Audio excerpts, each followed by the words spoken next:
लेते हैं, है ना। इसमें ध्यान देने वाली कुछ चीजें हैं। शेप जो आपका ये क्लास चलने वाली है, शेप इसमें सबसे पहले ये कुछ कैटेगरी में यहाँ पे बटा हुआ है, ठीक है। जैसे आप देखेंगे यहाँ पे क्या है, रिसेंट यूज हो गया, ठीक है, रिसेंटली यूज शेप हो गई है, फिर लाइन आ रहा है, रेक्टेंगल्स आ रहे हैं, बेसिक शेप हो रही है। इस तरीके से अलग अलग इसने इनको डिफाइन किया हुआ है ना, बता रखा है कि यहाँ पे ये चीज है। रिसेंटली तो पता चल रहा है अभी हाल फिलहाल में जो यूज हुई भी शेप है तो वो रिसेंटली हो गई हैं। लाइन में क्या है, ये अलग अलग जो लाइन है ये आप देख सकते हैं, ठीक है। अब इसमें कुछ लाइन है जो एरो के साथ है, कुछ है जो बिगर एरो के साथ है, ठीक है। तो जैसी ये हैं वैसी ही आपको मिलेंगी। जैसे मान के चलो यहाँ पे हमने यहाँ पे ये वाली लाइन ली तो जैसी थी वैसी ही वही हमको मिल गई, ठीक है। अब हम क्या करेंगे, यहाँ से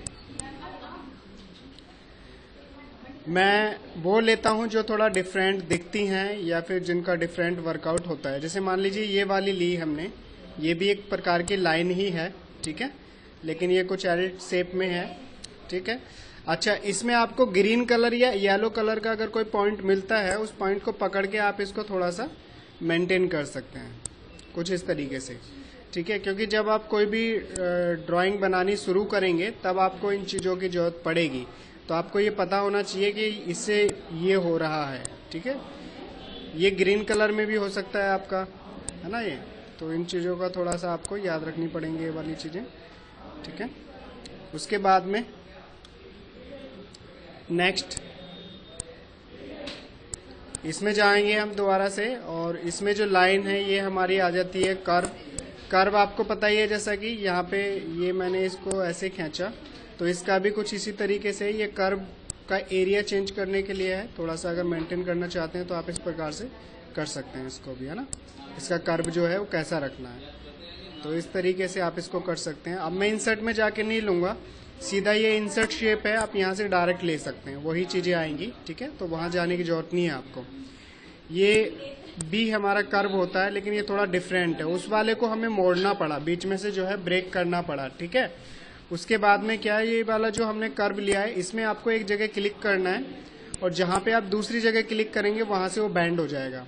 फिर दोबारा क्लिक कीजिए वो फिर बैंड होगा, फिर दोबारा क्लिक कीजिए वो फिर बैंड होगा, फिर क्लिक कीजिए फिर होगा। इस प्रकार जो है आप इसको बैंड करते जा सकते हैं, ठीक है। आपको लगे कि मेरा काम पूरा हो गया तो डबल क्लिक कर दीजिएगा, तो वो जो है अपनी नॉर्मल पोजीशन पे पहुंच जाएगा, ठीक है। यहाँ तक आपको समझ आया होगा। कंट्रोल ए करके इनको डिलीट कर देते हैं हम सभी को, और दोबारा से फिर यहाँ पे जाते हैं। और इसके बाद में अब हम यहाँ पे शेप में जा करके नेक्स्ट हमारा आता है क्या, फ्री फ्रॉम, ठीक है। फ्री फ्रॉम का क्या मतलब होता है, बिल्कुल कुछ ऐसे चलता है जैसे पेंसिल, जहां पे आप क्लिक करेंगे ये आपको फॉलो करेगा। आपने जैसा भी क्लिक करा है, ठीक है, ये आपको फॉलो करता रहेगा, ठीक है। अगर आप चाहते हैं कि आपका पीछा ना करे, पीछा छोड़ दे, तो डबल क्लिक कीजिएगा तो वो नॉर्मल पोजीशन अपनी ले लेगा। यहां तक समझ आया आपको।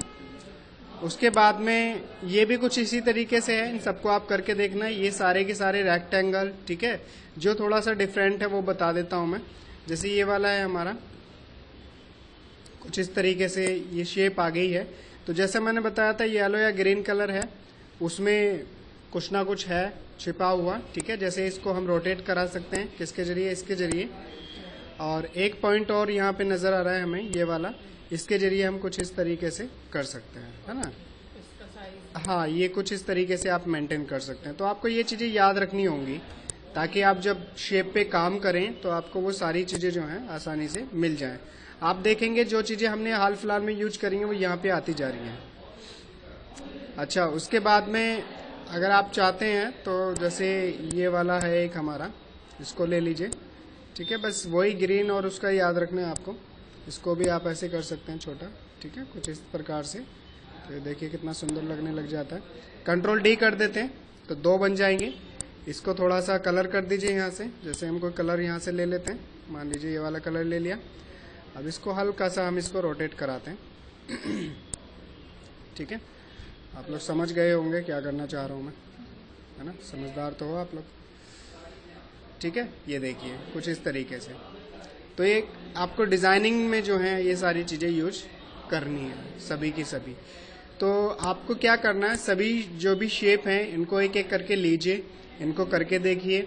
अगर आपको नहीं समझ आता है तो आप मेरे से पूछें, ठीक है, तो मैं आपको बताऊंगा।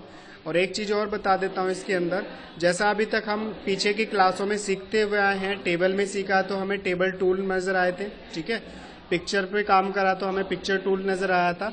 अगर हम यहाँ पे देखेंगे तो इसमें भी हमारा ड्राइंग टूल आ रहा है, ठीक है, और ड्राइंग टूल में यहाँ पे क्या आ रहा है, फॉर्मेट आ रहा है, ठीक है ना।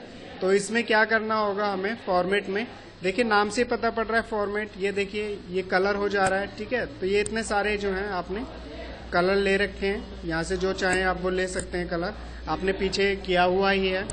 डिफरेंट कलर थोड़ा लेना चाहते हैं तो ये सब आपको पता ही है, मैंने पीछे की क्लास में आपको बताया हुआ है सब, है ना, मेरे ख्याल से बताने की जरूरत नहीं है, बाकी आप करके देख सकते हैं। लाइन आपको जैसी चाहिए छोटी मोटी, तो यहाँ से आप इसको मेंटेन कर सकते हैं लाइन को भी, और लाइन का जो कलर है उसको भी आप यहाँ से इजीली चेंज कर सकते हैं, ठीक है। शेप में जा करके आपको पता ही है, ये आपका शैडो है, रिफ्लेक्शन है, ग्रो है, तो ये थोड़ा सा इफेक्ट होते हैं हमारे उस पर, ताकि वो जो हमारी पिक्चर है उसको इफेक्टिव बना सके, है ना, और थोड़ा सा सुंदर बना सके देखने में, जो लगे कि हाँ अच्छी है। ये देखिए कुछ इस तरीके से नजर आएगी, है ना। तो ये सब आप करके देखिए सारी की सारी, और इनके बाद में फिर आपको नेक्स्ट क्लास हम बताते हैं।